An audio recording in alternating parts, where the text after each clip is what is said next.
I first called in to the MS-UK helpline when I was struggling with my mood, and I had found out that I had a new brain lesion in the frontal lobe, which was affecting my mood and mental health. I spoke to a man called Ryan, who I found to be very supportive. He couldn't have been any more friendly, and I really did feel glad that I'd picked up the phone. And just to get some information and support, I've also called in about things like my transition to a wheelchair at the age of 32, which I didn't ever imagine would be something that I would have to deal with.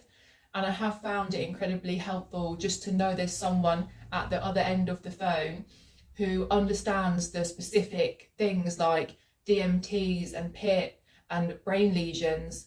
It's all very specific support we need, and just having someone there who understands and has knowledge about this is invaluable. I would definitely encourage anyone else who feels like they need someone to speak to, who is feeling isolated like myself. I am very isolated. I have also discussed with the helpline the fact that the people who I imagine would be there for me during my MS diagnosis are nowhere to be found. So I have found it very beneficial to know there's someone out there that I can speak to if I feel overwhelmed or I have another further change to accept.